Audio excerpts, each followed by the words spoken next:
La educación y la reforma de la educación en América Central en el año de 1997 a 1998. Presenta un resumen de un estudio regionalizado en 5 países: Guatemala, El Salvador, Honduras, Nicaragua y Panamá. Describe y analiza la situación de los 5 países. El estudio se refiere solamente a la educación formal regular y no de la educación superior. Estrategia metodológica del estudio. Se realizaron 5 investigaciones, una en cada país. Al finalizar el proceso investigativo, los resultados de los 5 países fueron sintetizados en un solo informe. Durante el proceso metodológico se dieron 3 etapas. Etapa de organización. En esta se elaboraron instrumentos metodológicos para la investigación. Etapa de investigación. Los indicadores básicos que sirvieron de guía en esta etapa fueron: fundamentos jurídicos de la educación, la filosofía de la educación, la estructura organizativa, la administración de la educación, los recursos de los sistemas escolares, la equidad y la educación. Presentación del informe final. Es la culminación de los 5 investigaciones. La reforma proceso. El proceso de las reformas y las reformas proceso. ¿Qué son las reformas educativas?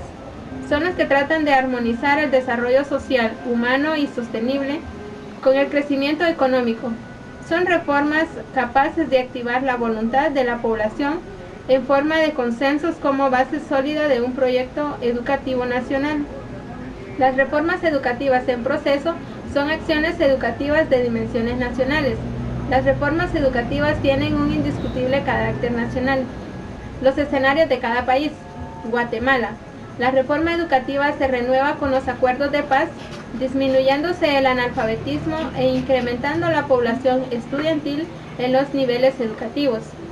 Respecto a la calidad de educación, continuaba siendo deficiente en infraestructura y textos escolares, capacitación de maestros. Durante el periodo de la reforma en estudio, la eficiencia del sistema escolar se ha deteriorado, como la disminución de las tasas de promoción y aumento de reprobados en el área urbana como rural. En El Salvador, la reforma educativa toma fuerza y dirección e impacto en el sistema educativo nacional a partir de la Constitución Política de 1995. El proceso de la reforma educativa manifiesta características creativas y decisiones de mucha visión. Se manifiesta elevación de cobertura escolar, aumento de tasa de promoción, elevación y perfeccionamiento de la calidad. En Honduras, ha seguido un proceso propio de la educación dentro de su itinerario democrático, tras dejar atrás los regímenes militares en la década del 70. La problemática referida a la calidad de educación ha estado presente en diferentes medidas relacionadas con el plan de estudio, introducción de nuevas tecnologías, capacitación de maestros. Se incrementaron la promoción escolar. En Nicaragua, la reforma educativa que actualmente se extiende y profundiza tiene como un motor impulsor el periodo de gobierno democrático que sustituyó al gobierno revolucionario, que en 1979 derrocó al dictador. La reforma educativa se abre paso esforzándose por desmantelar el sistema anterior y creando condiciones de políticas educativas. Panamá. Con la investigación de los Estados Unidos, comienza en la educación panameña un proceso hacia la modernización o reforma que dura 4 años. La Constitución Política de 1972 y las reformas relacionadas con la educación contienen los elementos fundamentales de dicha modernización. La modernización de la educación panameña hace que la reforma educativa sea una realidad en desarrollo acelerado. Este país ha decidido y definido una estrategia integral muy coherente con su proceso de modernización. Las razones que impulsan las reformas educativas son muy diversas y profundas, que imponen a la educación la necesidad de reformas de sus distintos componentes. Entre ellas están la globalización con su impacto positivo y negativo, impacto de la tecnología, el compromiso y nuevos paradigmas, la convicción generalizada y el valor del conocimiento. El impacto de las reformas en una reforma se puede medir por el impacto positivo en los valores, reconociendo que cada uno de ellos activa otra serie de resortes que los promueven y acompañan. El impacto de la reforma en equidad se da por el amplio espacio social, económico y cultural que ocupa la inequidad en nuestras sociedades. En el panorama de exclusiones y marginaciones sociales, económica y en el conocimiento, poco pueden impactar los países para mejorar la equidad educativa. El impacto de las reformas en pertinencia está muy ligada a la calidad y a la deficiencia externa de los servidores educativos.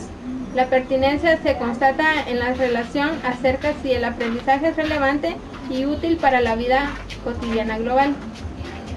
En calidad, la educación en todos los países contiene referencias explícitas a la calidad de la educación como una prioridad en las decisiones políticas y operativas de los gobiernos. Los países se han apostado al mejoramiento de reforma de planes de estudio, creación de un sistema de formación, nuevos mecanismos para evaluar. En eficiencia, la eficiencia externa está relacionada con la pertinencia y la calidad de educación. Las reformas han mejorado la eficiencia interna de los sistemas educativos. Todos los países muestran un proceso e incluso logros significativos en la modernización administrativa del sistema educativo, en la modernización del Estado. Participación de la comunidad y capital social en las escuelas. La participación de la comunidad es un fenómeno reciente en los sistemas educativos públicos en América Latina. Al hablar de participación de la comunidad, estamos hablando de la interacción social entre grupos con trayectos históricos y sociales, incentivos para la participación de los miembros de la comunidad y la participación de los padres de familia en la toma de decisiones. Ventajas de la participación de la comunidad. Proyectos locales. Se espera que cuando la comunidad participe en la selección, ejecución y seguimiento de los proyectos, estos sean más eficaces y productivos. La movilización de recursos locales. La comunidad conoce de mejor manera la forma de utilizar los recursos de acuerdo a las circunstancias. Los padres se convierten en consejeros de las escuelas y se reúnen con los niños sobre los problemas de la disciplina. Capital social. Son aquellas características de la organización social como la confianza, normas de reciprocidad y redes de participación cívica que facilitan la cooperación. Cuando el índice de asociaciones era alto, tanto las relaciones verticales con las autoridades como las horizontales dentro de la comunidad eran positivas. Existía un nivel de confianza que hacía posible la cooperación. Es la capacidad de trabajar en grupos relacionándose con el Estado y de tener normas. Toda asociación genera capital social. El paso de lo cualitativo a lo cuantitativo no es automático.